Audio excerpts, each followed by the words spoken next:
Hey, what's going on, guys? My name's Cody. I'm a private boater, and today is the second part series of my boat and frame layout. And so we're going to be talking about the dry box that I have, the dimensions of it, the clearance on the floor, my cooler, my table, and then the drop bag behind it. And then we'll finish with the Pacific River bag. And so the whole idea behind definitely the second part of this series is for if you're trying to build out your own boat right now, is try to get an idea of what fits into it. Because it's really hard just looking at the dimensions you find on a manufacturer's website and then matching it up to like a wireframe. So from that first video, if you didn't watch it, this is the Air 15.6R.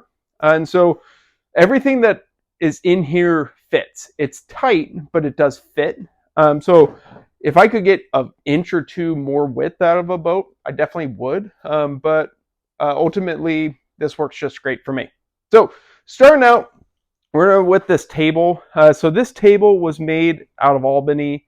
It is a kind of a replica of SDG River Supply's stacking tables. And if I was going to rebuy it, I would buy their stacking tables in a heartbeat. But just at the time, I only thought I needed one table, and I would have really liked the two that stack behind. But I like having this metal table here because this is my front hatch. And then underneath that table is my drop bag. The drop bag that's in here was done by the builder of the frame. If I was going to buy this myself, I would have bought a drop bag from Tough River Stuff or Good Vibes, one of those other companies. I believe this is a downstream River Supply style drop bag. It works great, but I just think there's some better options out there. But I like that this combination, when I built this boat, was to have this table on the front because it puts my front passengers really low, puts them down at the frame height, and puts them at the height of the tubes.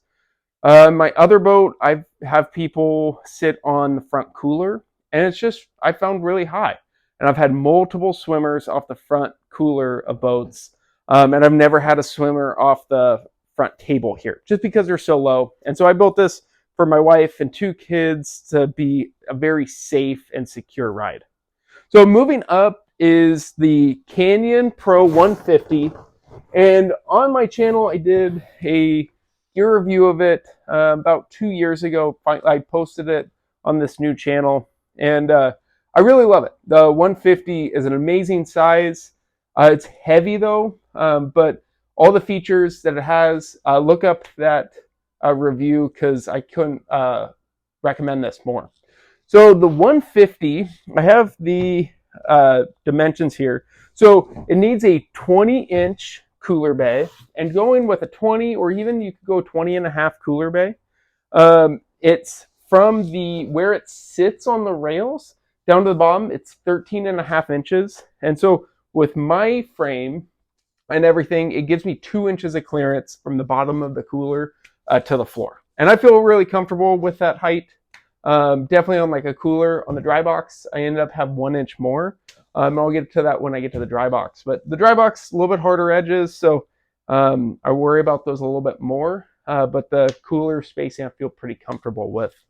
So moving to the dry box, the dry box that I have is 16 inches in width. It's 40 inches wide. And then from the rails that it sits on to the bottom, it's 12 inches. 12 inches from the bar. And I feel like that's a really good height. It's just enough clearance for the latches. And then it gets me seated as low as I can.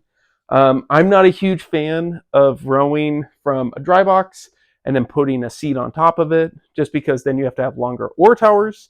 It throws off the length of your oars that you need. You need longer oars. And then it comes down to that whole sitting up higher. I think you swim more the higher you sit up. So, but just so you know, that's my opinion. I have nothing to back that up.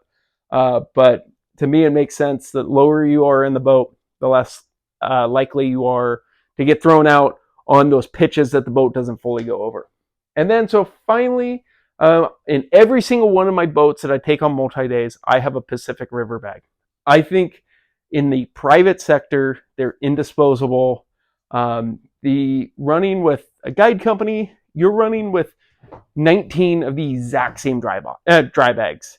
You're running with the same dry boxes over and over and over for your boats, the same coolers. I know Zach with Northwest, they have all their food in ammo cans that fit in all their frames. And as a private boater, we don't have, I think, the luxury of having very specific boats, because I have to either run a trip with me and my wife as a 2-person self-support trip, or I'm going on a 20-person middle fork trip. And so my boat has to be very adaptable to what I carry for each one of those trips. So I'm a huge fan of the Pacific River bag. This is size large. It fits perfect in this 15 and a half, 16-foot boat.